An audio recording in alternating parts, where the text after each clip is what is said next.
Hello students, let's start with the chapter circles. You may have come across many objects in daily life which are round in shape, such as wheels of a vehicle, bangles, dials of many clocks, coins. In a clock, you might have observed that the second hand goes round the dial of the clock rapidly and its tip moves in a round path. This path is traced by the tip of the second hand is called a circle. So in this chapter, you will study about circles, other related terms and some properties of a circle. Circles and its related terms. First of all, definition of a circle. The collection of all the points in a plane which are at a fixed distance from a fixed point in the plane is called a circle. And the fixed point is called the center of the circle, and the fixed distance, the distance between the center and any point on the circle is called radius of the circle. In this figure, OP is the radius of the circle and OE is the center of the circle. Now a circle divides the plane on which it lies into three parts. They are inside the circle, which is also called interior of the circle, and the circle, and third part outside the circle, which is also called exterior of the circle. The circle and its interior makes up the circular region. Here the point M lies interior of the circle, and the point P lies on the circle, and the point Q lies in the exterior. Now, chord of a circle. The line segment joining any two points on a circle is called a chord of the circle.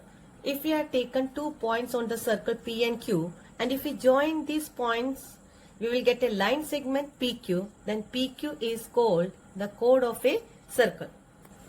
And the chord which passes through the center of the circle is called diameter of the circle. The chord which passes through the center of the circle, here DC, PQ and AB are the chords which pass through the center of the circle. So these all are chords are called diameter of the circle. Diameter of the circle. Diameter is the longest chord and all diameters have the same length. Next, a piece of a circle between 2 points is called an arc. The PQ is an arc. Here PQ is a minor arc and we can say PRQ is a major arc. We can denote arc PQ like this.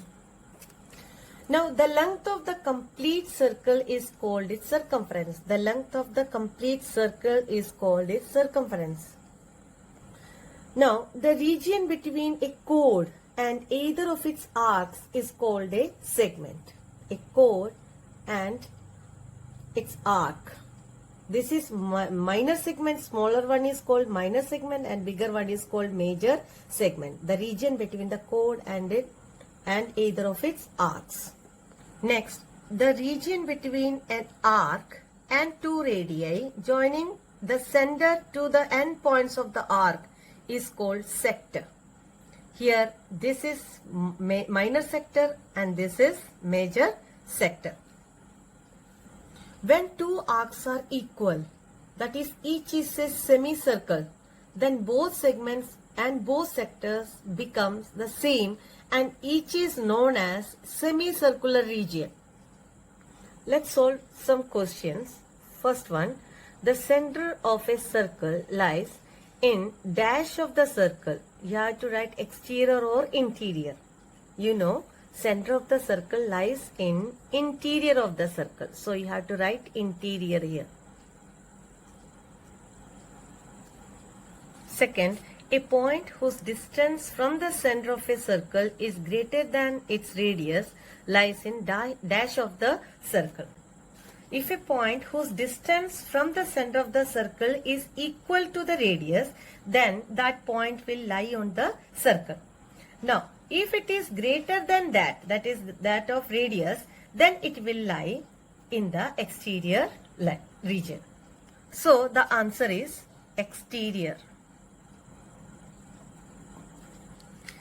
Next, the longest chord of a circle is diameter of the circle. Now fourth, an arc is a dash when its ends are the ends of a diameter. That is, it is a semicircle. Segment of a circle is the region between an arc and dash of the circle, that is chord of the circle. A circle divides the plane on which it lies in 3 parts. Now this is your homework for today. Do exercise 10.1 second part. And that's all for today. Thank you.